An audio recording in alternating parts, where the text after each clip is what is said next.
सबको राम राम। कैसे हैं आप लोग? आइए देखते हैं आज अजीत भारती का कुछ video reaction. Thank you so much. आप लोग थोड़ा सा सब्सक्राइब करिएगा, ठीक है? तो देखते हैं।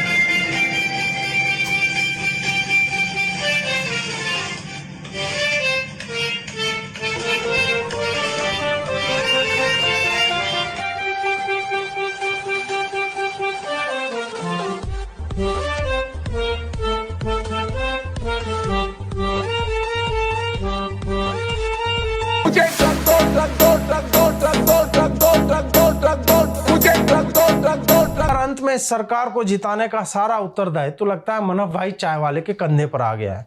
संजय राउत जो है वो मनफ भाई के दुकान पर गए और बोले, भैया कुछ विधायक मिलेंगे क्या? फिर मनफ भाई उनको अपनी दुकान पर बैठने बोलकर बाइक लेकर निकल गए। संजय राउत की जान में जान आई कि वो चाय वाला अपनी बाइक से लेडीज लोग के लिए पैड ला सकता है, तो वो क्या नहीं कर सकता। वो हारमोनियम निकालकर बजाने लगे। तभी थोड़ी देर बाद मनफ भाई एक बस लेकर आता दिखा जिसमें शिवसेना के 44 विधायक थे। संजय राउत मनफ भाई को धन्यवाद दिया और गेट की तरफ बढ़ने लगे। तभी वहां से एकनाथ शिंदे और हिमंता बिस्वा शर्मा बाहर निकले और उन्हें दबोचकर बस में बिठा लिया कि भाजपा अपनी पार्टी को दो हिस्सों में तोड़ दे। एक का नाम रखे भाजपा ब्रैकेट में मोदी शाह और दूसरे में लिखे भाजपा ब्रैकेट में विपक्ष। संजय जी 11:15 बजे आज सुबह में यह कह रहे थे कि अगर भाजपा को लगता है कि शिवसेना की सरकार गिरा देगी तो वो यह जान ले कि हम राख से दोबारा उठ खड़े होंगे। वो यह बताना भूल गए कि वह राख किस वस्तु की होगी, स्वयं की अधोजटाओं के जलने की या पिछली बार जो चीज उखाड़ ली थी उसकी राख। खैर 1 घंटे के बाद संजय राउत ने विधानसभा भंग होने के भी संकेत दिए। संभव है कि एकनाथ शिंदे ने हथेली भरकर कुछ उखाड़ लिया था और समय के साथ दर्द, सूजन, जलन, लहर, स्थान विशेष की लालिमा, त्वचा में रक्तिम नमी आदि की मात्रा में सतत वृद्धि हो रही है। मुंबई में पेंगुइन लाना हो या फिर 43 शिवसेना पार्षदों के घरों के सौंदर्यीकरण हेतु 3,693 करोड़ का आवंटन।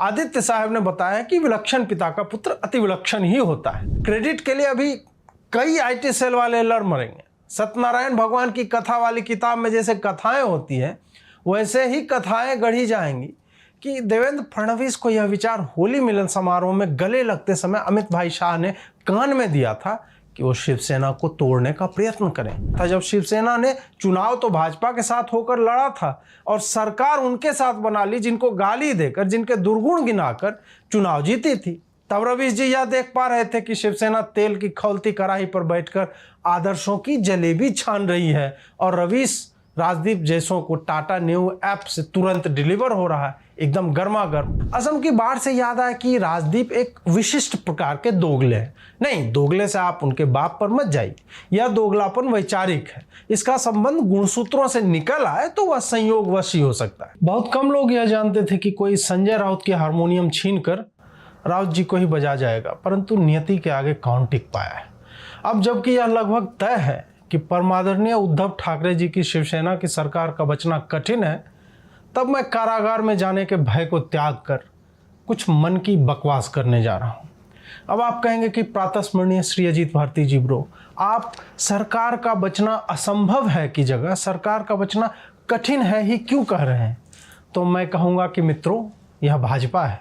राजनीति में कोई परमानेंट दुश्मन नहीं होता। ये कहकर शिवसेना के साथ ही गठबंधन कर आपका काट भी सकती है, इसलिए कठिन पर बने रहिए। कुछ लोगों ने संजय राउत जी को उखाड़ लिया जैसे शब्दों को बोल्ड फॉन्ट में प्रिंट करवाकर भेजा है, जिस पर संजय राउत जी काफी उद्विग्न महसूस कर रहे हैं। हालांकि संजय जी 11:15 बजे आज सुबह में यह कह रहे थे कि अगर भाजपा को लगता है कि शिवसेना की सरकार गिरा देगी तो वो यह जान ले कि हम राख से दोबारा उठ खड़े होंगे। वो यह बताना भूल गए कि वह राख किस वस्तु की होगी, स्वयं की अधोजटाओं के जलने की या पिछली बार जो चीज उखाड़ ली थी उसकी राख। खैर 1 घंटे के बाद संजय राउत ने विधानसभा भंग होने के भी संकेत दिए। संभव है कि एकनाथ शिंदे ने हथेली भरकर कुछ उखाड़ लिया था और समय के साथ दर्द, सूजन, जलन, लहर, स्थान विशेष की लालिमा, त्वचा में रक्तिम नमी आदि की मात्रा में सतत वृद्धि हो रही है।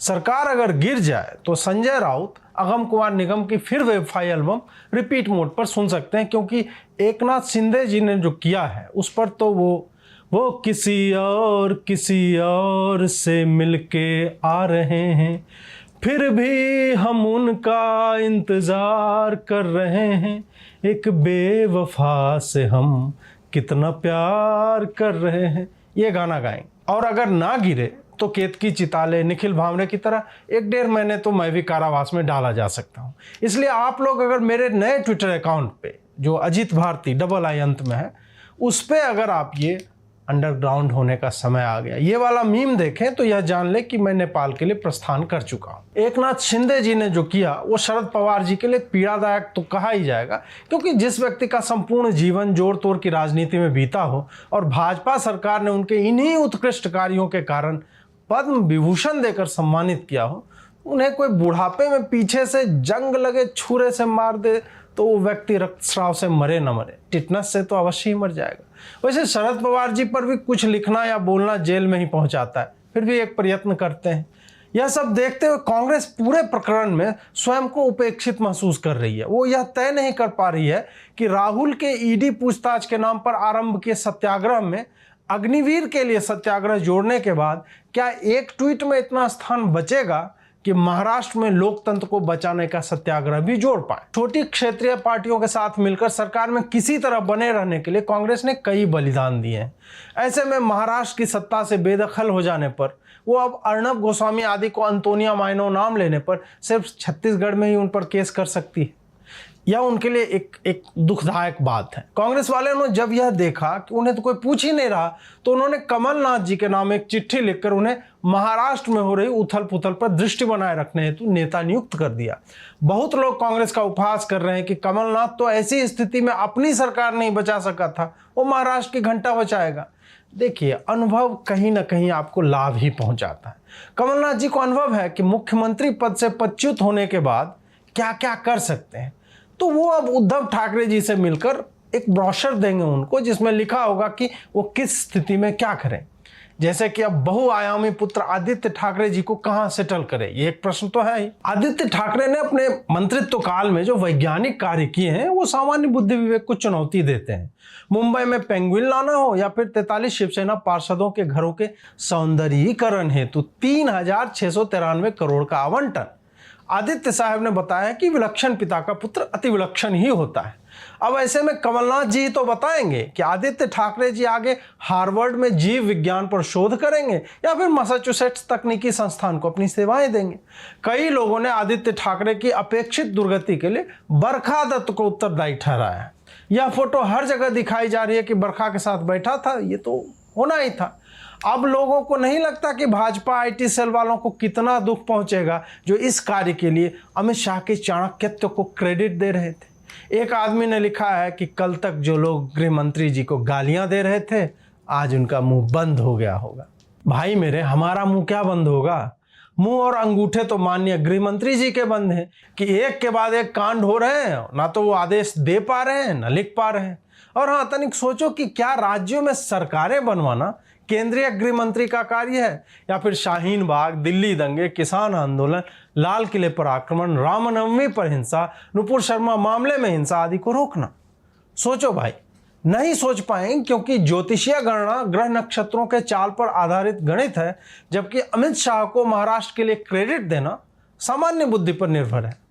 क्रेडिट के लिए अभी कई IT सेल वाले लड़ मरेंगे। सत्यनारायण भगवान की कथा वाली किताब में जैसे कथाएं होती हैं, वैसे ही कथाएं गढ़ी जाएंगी कि देवेंद्र फडणवीस को यह विचार होली मिलन समारोह में गले लगते समय अमित भाई शाह ने कान में दिया था कि वो शिवसेना को तोड़ने का प्रयत्न करें, क्योंकि जिसका नाम ही एक नाथ हो वह एक साथ दो लोगों को नाथ क्यों बनाएगा। इसी हेतु फिर देवेंद्र भाई ने 16 सोमवार का व्रत करके एकनाथ शिंदे जी को प्रसन्न किया ताकि वो अपना वर्तमान नाथ त्यागे और नए नाथ के गृह में आए। IT सेलियों के अनुसार उसी पूजा अर्चना का फल है कि आज सारे विधायक एक 5 स्टार होटल से दूसरे में जा रहे हैं। अब आप कहेंगे कि अजीत जी, थंबनेल में शिवसेना का रोस्ट लिखकर आप भाजपा वालों का रोस्ट किए जा रहे हैं। लगता है अमित शाह ने करोड़ों रुपए देने बंद कर दिए। बिल्कुल सही बात है। पहले तो उन्होंने इतने करोड़ दिए कि मेरे पास रखने की जगह नहीं है, और ऊपर से ईडी किसी दिन चिट्ठी भिजवा कर सारा माल जो है ईडी से उठवा लेंगे। खैर, शिवसेना को तो जो दुख होगा वह तो होगा ही, परंतु एक दुख तो उद्धव ठाकरे जी को भी सताएगा कि सत्ता से बाहर जाने पर वही पुलिस जो मंगल ग्रह के पत्थरों को भी नोटिस भेज दिया करती थी, संभवतः उनके घर में भी घुसेगी। सचिन वाजे, अनिल देशमुख, परमवीर सिंह आदि के कुकृत्यों का उत्तर भी तो देना होगा ठाकरे जी को। किंतु ठाकरे जी को पुलिस द्वारा अराजक कार्य करवाने पर चिंतित नहीं होना चाहिए। उनके लिए तो पुलिस हो ना हो, शिव सैनिक तो सदैव रहेंगे, जो जब मन आता है किसी नेवी अफसर को पीट देते हैं, किसी दूसरी पार्टी के कार्यालय में आग लगा देते हैं, पत्थर फेंकते हैं, बिहारियों और यूपी के लोगों को पीटते रहते हैं। वंस अ शिव सैनिक ऑलवेज एन अराजक शिव सैनिक। हाँ, जो बात संभव है वो यह है कि मोदी जी उन्हें पद्मश्री से सम्मानित कर राज्यसभा में बुला ले। सॉरी, राज्यसभा चुनाव तो हार गए और शिवसेना वालों ने भाजपा के प्रत्याशी को ही जिता दिया। वहीं रवीश जी तुरंत ही राजनीति के आदर्शों का ज्ञान देने लगे। उन्होंने बताया है कि कैसे भाजपा कई राजनीतिक दलों को खत्म कर रही है। वो बताते हैं कि भाजपा हारने पर तोड़फोड़ मचाती है, जांच एजेंसियां लगाती है। रवीश जी का यह ज्ञान तब नहीं आया था जब शिवसेना ने चुनाव तो भाजपा के साथ होकर लड़ा था और सरकार उनके साथ बना ली, जिनको गाली देकर, जिनके दुर्गुण गिनाकर चुनाव जीती थी। तब रवीश जी यह देख पा रहे थे कि शिवसेना तेल की खौलती कड़ाही पर बैठकर आदर्शों की जलेबी छान रही है और रवीश राजदीप जैसों को टाटा न्यू ऐप से तुरंत डिलीवर हो रहा है, एकदम गर्मा गर्म। पहले जिस शिवसेना को अराजक और गुंडे कहते थे क्योंकि वो भाजपा के साथ होती थी, वही अब रवीश के लिए वैसी पार्टी हो गई जिसके निष्ठावान कार्यकर्ता और नेता शक्ति प्रदर्शन किया करते थे। जी, रवीश जी यह बताएं कि क्या नेवी ऑफिसर को पीटना शक्ति प्रदर्शन था, किसी का सिर मुड़वा देना शक्ति प्रदर्शन होता है, भाजपा कार्यालय को फूंकना, थिएटरों को तोड़ना, गरीब फल वालों को उनके बिहारी होने पर पीटना, ये सब भी शक्ति प्रदर्शन में ही आता है।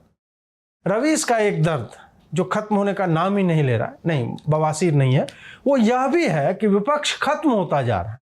उसका भी उत्तर वो भाजपा से ही मांग रहे हैं, ना कि नकारे कांग्रेस से कि राष्ट्रव्यापी पार्टी मां बेटे के आंचल से बाहर कब निकलकर सुधारों की चेष्टा करेगी।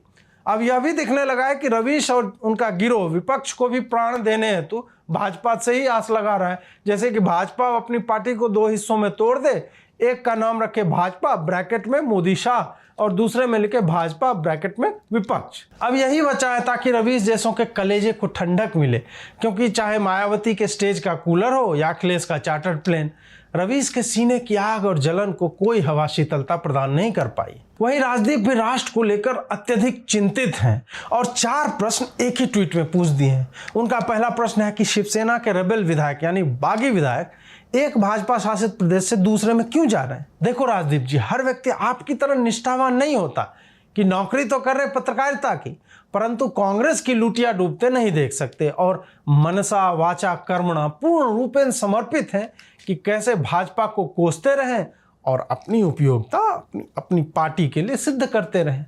दूसरा प्रश्न यह लिखा है कि असम में बाढ़ आई है और इनकी प्राथमिकता सरकार गिराने की है। असम की बाढ़ से याद आया कि राजदीप एक विशिष्ट प्रकार के दोगले हैं। नहीं, दोगले से आप उनके बाप पर मत जाइए, यह दोगलापन वैचारिक है। इसका संबंध गुणसूत्रों से निकल आए तो वह संयोगवश ही हो सकता है। राजदीप जी ने असम की बाढ़ के समय राष्ट्रीय कवरेज न होने पर कुछ सालों पूर्व यह लिखा था कि यह प्रदेश इतनी दूर है कि उसे समाचारों में सम्मिलित करना दुष्कर है। आज अचानक से उन्हें असम के बाढ़ों का स्मरण इस कारण भी हो गया है क्योंकि हरामखोर प्रवृत्ति के व्यक्ति की संवेदनशीलता बाढ़ग्रस्त मनुष्यों के प्रति नहीं होती, बल्कि वह ऐसे दुर्दिनों का भी उपयोग अपने स्वामी या स्वामिनी की रक्षा हेतु ही करता है। राजदीप जी, आपको यह जानकर आश्चर्य होगा कि महाराष्ट्र में जब कोरोना की पहली लहर 1.5 साल तक चल गई थी, तो न तो उद्धव जी हाथ में सिरिंज लेकर घूम रहे थे टीका देने के लिए, ना ही हर साल वहां बाढ़ आती है तो हेलीकॉप्टर से वड़ा पाव गिराते हैं। उसी प्रकार हिमंता बिस्वा शर्मा बाढ़ से निपट लेंगे जैसे हर साल निपटते हैं। आप उनकी चिंता ना करें। तीसरा प्रश्न जो है राजदीप का वो यह है कि ऐसे विरोधों के लिए पैसे कौन देता है? Who funds these rebellion? पैसा सुनते ही इनकी बिल्लौरी चक्षुओं में चमक आ गई कि ये जो 40 लोग हैं वो तो 5 स्टार होटल में ठहर रहे हैं, चार्टर्ड विमानों से यात्रा कर रहे हैं। पैसा आ कहाँ से रहा है? राजदीप, पैसा वहीं से आ रहा है और वैसे ही आ रहा है जहां से और जैसे आपको अपनी चाटुकारिता के लिए आता है। जब आप अर्नब और मोदी के साक्षात्कार पर प्रश्न उठाते हैं कि कठिन प्रश्न नहीं पूछे, लेकिन सोनिया गांधी से स्वयं साक्षात करते समय कठिन प्रश्नों के नाम पर उनसे साड़ी का रंग और किचन में इंदिरा गांधी घुसने देती थी कि नहीं, ये पूछते हैं। राजदीप का चौथा प्रश्न है कि क्या किसी को इन बातों की पड़ी है? Does anyone care? ना राजदीप, किसी को कहाँ पड़ी है। बस तुम ही 4 प्रश्न एक ट्वीट में लिख रहे हो और तुम्हारा पूरा गिरोह एकनाथ शिंदे को ऑटो ड्राइवर बताने से लेकर विपक्ष की हत्या, लोकतंत्र की हत्या और राजनीति के आदर्शों पर ज्ञान देता फिर रहा है। किसी को कहाँ पड़ी है यार। और अंत में राजदीप ने लिखा है कि नेट यह है कि नेता मस्त जनता त्रस्त। मुझे यह समझ में नहीं आ रहा है कि जनता कहाँ त्रस्त है इसमें। क्या एकनाथ शिंदे ने सड़क पर बैरियर लगाकर लोगों से जबरन पैसे मांगे 5 स्टार होटल में रुकने के लिए? जब मैं इस व्यंग का उपसंहार लिख रहा था तब एक अपडेट यह आया कि उद्धव ठाकरे जी को कोरोना हो गया है। ऐसे में मैंने पूर्ण संवेदनशीलता दिखाते हुए इस बात को भी स्क्रिप्ट में सम्मिलित कर लिया है। इससे बिल्कुल ही अलग समाचार में विश्व स्वास्थ्य संगठन ने अपनी एक टीम तुरंत ही मुंबई भेजी ताकि वो यह जान सके कि क्या ओमिक्रॉन का कोई नया वेरिएंट महाराष्ट्र में आया है जो क्षेत्रीय राजनीति से उत्पन्न मानसिक दबाव के साथ म्यूटेशन करके सत्ता के सर्वोच्च पद पर बैठे व्यक्ति को संक्रमित कर सकता है। जब 1 बजे बुलाई गई सभा का समापन हुआ तो कांग्रेस के नेता विक्ट्री साइन बनाते हुए निकले। कांग्रेस की जीवटता सर्व समाज के लिए प्रेरणादायक है कि वो यह जानते हैं कि वो पहले भी सरकार में नहीं ही रहते और अब भी नहीं रहेंगे, तो उनके लिए तो विन विन सिचुएशन है। साथ ही वो विक्ट्री साइन क्यों बना रहे हैं, इस पर विद्वानों में मतभेद है। कुछ लोग कह रहे हैं कि वो राहुल गांधी के सत्याग्रह पर प्रतिक्रिया दे रहे हैं कि उनकी एक मुस्कान से पौ फटने लगता है अंधेरे में। इस पर एक ट्वीट यह भी आया कि भाई जो फट रहा है अंधेरे में उसे पाँव नहीं कहते हैं। खैर, अंत में इस सरकार को जिताने का सारा उत्तरदायित्व तो लगता है मनभ भाई चाय वाले के कंधे पर आ गया है। संजय राउत जो है वो मनभ भाई के दुकान पर गए और बोले, भैया कुछ विधायक मिलेंगे क्या? फिर मनभ भाई उनको अपनी दुकान पर बैठने बोलकर बाइक लेकर निकल गए। संजय राउत की जान में जान आई कि वो चाय वाला अपनी बाइक से लेडीज लोग के लिए पैड ला सकता है, तो वो क्या नहीं कर सकता। वह हारमोनियम निकालकर बजाने लगे। तभी थोड़ी देर बाद मनभ भाई एक बस लेकर आता दिखा जिसमें शिवसेना के 44 विधायक थे। संजय राउत मनभ भाई को धन्यवाद दिया और गेट की तरफ बढ़ने लगे। तभी वहां से एकनाथ शिंदे और हिमंता बिस्वा शर्मा बाहर निकले और उन्हें दबोचकर बस में बिठा लिया और जोर से कहा कि बहुमत का प्रबंध हो गया मित्रों। संजय राउत के मुंह से निकला, सरफराज ने धोखा दे दिया। अगर यह रोस्ट आपको अच्छा लगा तो लाइक, शेयर और सब्सक्राइब करें, हमारी सहायता करते रहें। जुड़ने के लिए बहुत बहुत आभार। नमस्कार।